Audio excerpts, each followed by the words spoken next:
उन बच्चों के लिए चलेगी जहाँ जो कॉम्पिटिटिव एग्जाम्स देना चाहते हैं, साथ ही साथ जो आगे और पढ़ाई करना चाहते हैं। सो जैसे सपोर्ट क्लासेस में हम ट्राई कर रहे थे कि ड्रॉप आउट बच्चे फिर से स्कूल में एनरोल हो जाए, एंड उसके बाद हम ये ट्राई कर रहे थे कि हायर एजुकेशन में कैसे उनके लिए अलग अलग तरीके के फील्ड्स, एक्सपीरियंसेस, इंस्पिरेशन, मोटिवेशन मिले उनको, उस काम में हम जुड़ गए। तो पिछले 7 सालों से हमने ये एफर्ट्स कंटिन्यूड रखे हैं और काफ़ी सारे चेंजेस भी इसमें धीरे धीरे आए हैं। 10,000 स्क्वायर फीट का एरिया है इस लाइब्रेरी का, बट उसके एजुकेशनल एक्टिविटीज़ के साथ साथ कुछ स्किल ट्रेनिंग भी हम कर सकते हैं क्या, ऐसा हम एक्सप्लोर करते रहे हैं continuously.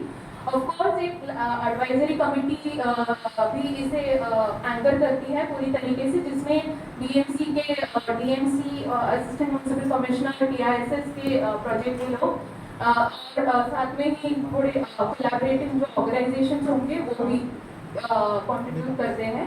Of course garden area है, कोर्टयार्ड एरिया है, लाइब्रेरी के स्पेसेस, क्लासरूम, लाइब्रेरी स्पेस, इन सारी चीज़ों को students and municipality communities use करती हैं अलग अलग तरीकों से। अगर हम देखें प्री कोविड हमारा जब चलता था तो मोस्टली हम डिजिटल लर्निंग किड्स करके एक प्रोग्राम चलता था जो बच्चों के लिए था, जो अभी तक अपनी I think 5th to 10th standard के बीच के जो बच्चे हैं उनके लिए चलता था। उनके फिजिक्स और बायोलॉजी के सेशंस होते थे। होम्योपैथी सेंटर को साइंस एजुकेशन इसे फैसिलिटेट करता था।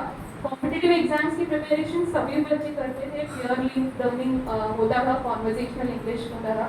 बट फिर पोस्ट कोविड हमने बेस्ड ऑन स्टूडेंट्स को क्या नीड्स है उसके हिसाब से और उसे चेंज एंड ट्रांसफॉर्म करने की कोशिश की है। सो उसमें और काफ़ी अलग अलग तरीके की कैपेसिटी बिल्डिंग और नॉलेज सपोर्ट जो लगेगा स्टूडेंट्स को वो आने लगा। लॉकडाउन के थ्रू तो रिसोर्स सेंटर जैसे हम इसे यूज़ कर रहे थे, बट पोस्ट कोविड भी बहुत सारा जो आया है वो सारा कम्युनिटी और स्टूडेंट्स साथ मिलकर कैसे कर सकते हैं उसकी डायरेक्शन में ये मूव होने लगा। काफ़ी सारे फोरम्स हम यहाँ से ऑर्गेनाइज करते हैं, तो एजुकेशन के लाइब्रेरी नेटवर्क हम यहाँ से फैसिलिटेट करते हैं। यूथ फोरम हमने रिसेंटली अभी चालू किया है और ये सारे फोरम्स एमई स्पॉट के अलग अलग ऑर्गेनाइजेशंस के साथ इसे करते हैं।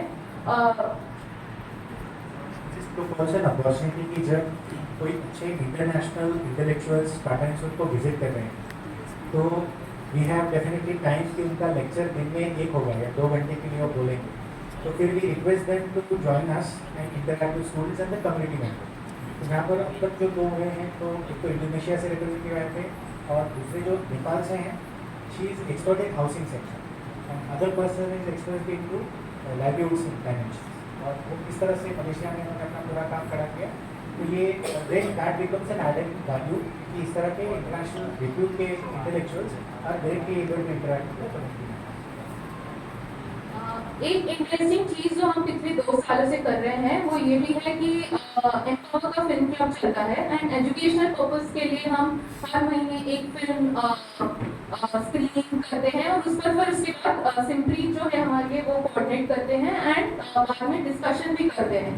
तो ये स्क्रीनिंग भी मोस्टली सोशल कॉन्टेक्स्ट को देखकर, हमारे कॉन्टेक्स्ट को देखकर उससे एसोसिएटेड है।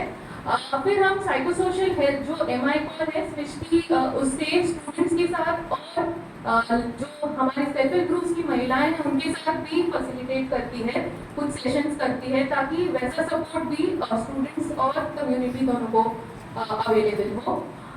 डिजिटल अपग्रेड हमने रिसेंटली लाइब्रेरी में किया है जहाँ पर काफ़ी सारे अलग अलग डोनर्स ने कुछ लैपटॉप्स और ऐसी चीज़ें, टैबलेट्स देकर कंट्रीब्यूट किया है। उसका एक अच्छा मैकेनिज्म प्रिया जो हमारी मैनेजर है उसने फैसिलिटेट करती है वो एवरीडे।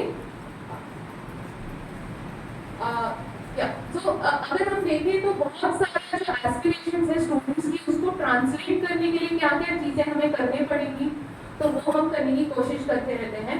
स्कूल्स के कम्युनिटी लर्निंग सेंटर्स के बच्चे भी एम्पावर लाइब्रेरी आकर से देखते हैं, विजिट करते हैं।